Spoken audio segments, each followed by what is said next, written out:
বিজেপির সাধারণ সম্পাদকের দায়িত্ব পাওয়ার পর আগামী লোকসভা নির্বাচনকে সামনে রেখে 59 জেলার কার্যকর্তাদের নিয়ে প্রথম সাংগঠনিক সভা করলেন।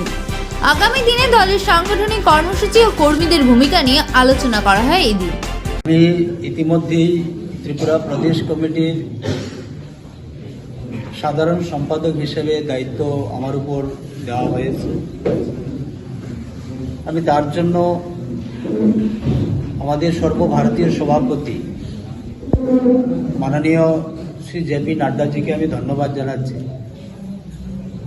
আমি ধন্যবাদ জানাচ্ছি আমাদের রাজ্যের মাননীয় মুখ্যমন্ত্রী প্রফেসর ডক্টর মানিক শাহ মহোদয়কে। আমি ধন্যবাদ জানাচ্ছি আমাদের রাজ্যের রাজ্য সভাপতি শ্রদ্ধেয় রাজীব ভট্টাচার্য মহোদয়কে।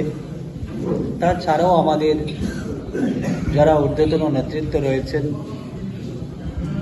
আমাদের এই ত্রিপুরা রাজ্যের পশ্চিম ত্রিপুরা আসনের যিনি সাংসদ তথা কেন্দ্রীয় মন্ত্রী প্রতিমা দিদিকে আমি শ্রদ্ধা জানাচ্ছি। আমি শ্রদ্ধা জানাচ্ছি এই রাজ্যের রাজ্যসভার সাংসদ তথা হরিয়ানা প্রভারী এই রাজ্যের প্রাক্তন মুখ্যমন্ত্রী শ্রী বিপ্লব কুমার দেব মহোদয়কে। আমার উপর এই দায়িত্ব পাওয়ার জন্যে এবং আমি চেষ্টা করব আমার রাজনৈতিক জীবনে যেইভাবেই যখন যে দায়িত্ব এসছে নিষ্ঠা এবং সততা নিয়ে কাজ করার আগামী দিনেও আমি সেই চেষ্টা করব। তো আমার এই প্রথম 59 জেলাতে আসা, এইভাবে আমি আমার যে যোজনা তৈরি হয়েছে যে আমাদের সাংগঠনিকভাবে 10টি জেলা আমাদের রয়েছে, 10টি জেলা প্রবাসী আমি যাব।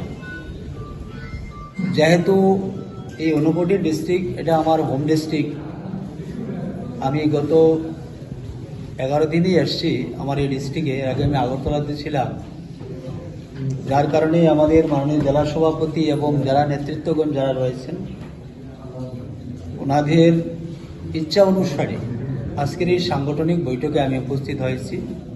পরবর্তী সময় আমার নির্ধারিত সূচি অনুসারে আমি জেলা প্রবাসে আবারও আসব এবং প্রত্যেকটা জেলাতেই আমি যাব।